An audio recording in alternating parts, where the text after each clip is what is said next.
Mr. Kamugisha, ushauri wako kwa wawekezaji wengi ni wabaki watulivu?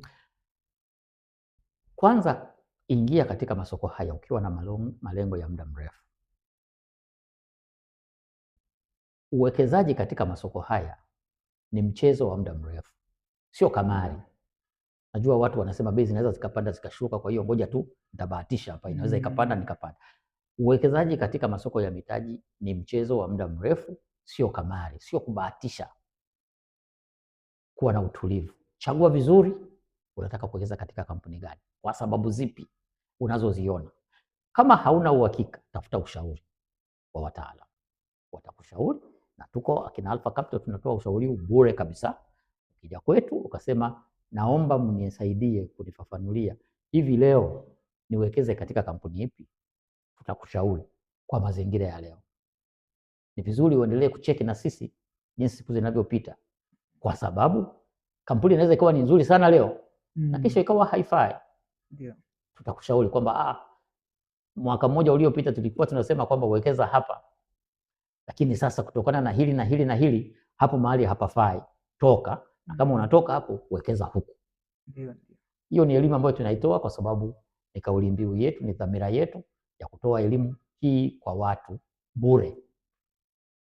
Asante sana Mr. Kamugisha. Nimejifunza vitu vingi leo hapa kutoka kwako. Kwanza, tusiwe wawekezaji wenye tamaa, tuwe watulivu. Tufikirie miaka 5, miaka 10. Na mimi nikikoti kwa Warren Buffett aliwahi kusema kama uwezi kufikiria kukaa na Isa kwa miaka 10, ni bora usifikirie hata kukaa nao kwa sekunde moja. Kwa nafikiri ni jambo zuri na tutaendelea kujifunza. Sasa nilikuuliza swali mwanzoni, Alpha Capital mnatoa elimu hii bure, na hii tunaenda kumaliza. Mnatoa elimu bure, na elimu ya fedha mimi ninavyofahamu ni gharama kweli kweli. Wewe ni mtendaji mkuu wa Alpha Capital. Ningeomba kwa kifupi utueleze mnawezaje ku maintain?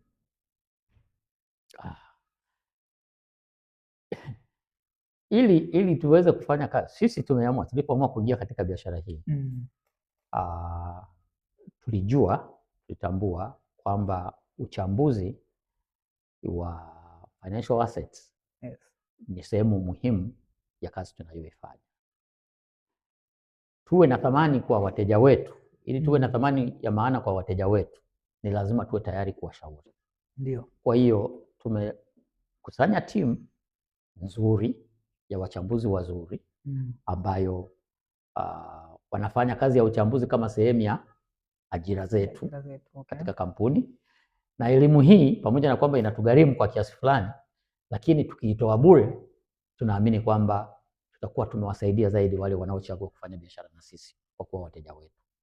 Hatuna sababu ya kuwa na uhusiano na mteja eti kwa sababu wanatupa orders za kwenda execute tukapata commission mara moja, kama tumuongezei thamani.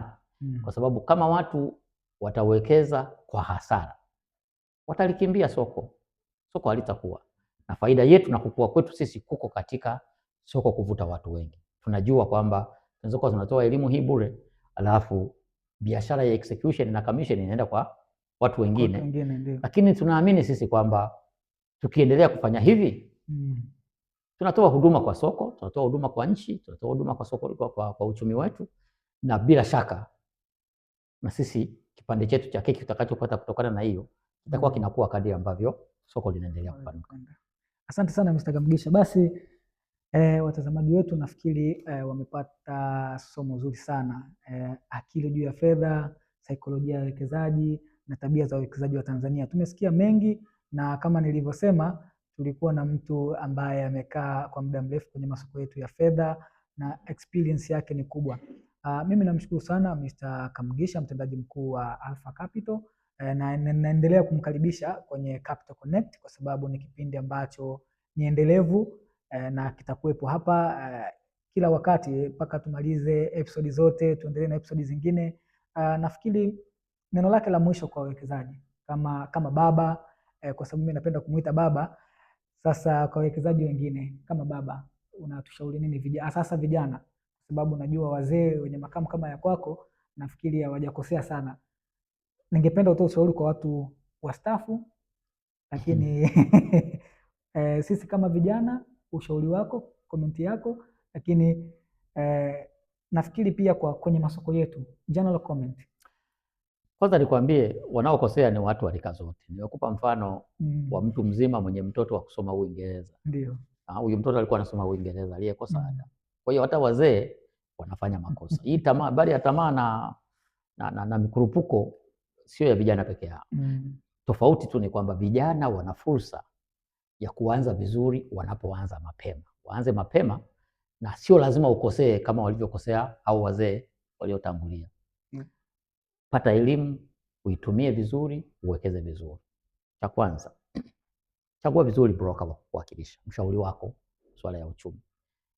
Jitahidi kujifunza masoko haya yanafanyaje kazi wakati wote. Kama unataka kuifanya kama eneo lako la kukuza mtaji wako na kujiandaa kwa maisha ya uzeeni, tumia utaalamu, jifunze, hakikisha kwamba unajifunza. Kama ni kusoma, tumia wataalamu, watafute, waulize.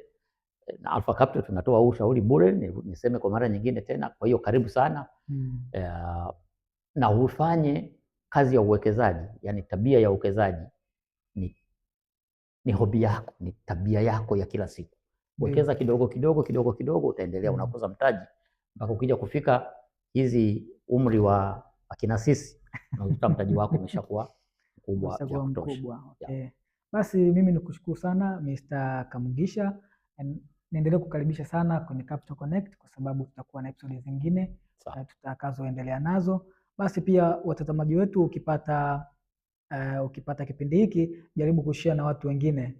Hii thamani haipaswi kuishia kwa mtu mmoja. Share na rafiki yako, share na mke wako, share na mume wako, ndugu zako, jamaa na marafiki wote, kwa sababu tunaamini hii thamani inapaswa kuwafikia kila mmoja na kwenda zaidi. Kwanza ikimfikia kila mmoja, tunajenga uchumi wa nchi. Kwa hiyo uchumi wa nchi unapokuwa, na sisi wote tunajumuika kwenye mnyororo wa thamani. Basi niendelee kuwakaribisha sana kwenye vipindi vijavyo. Leo tufikie tamati na niwatakie siku njema. Asanteni sana. Asante sana.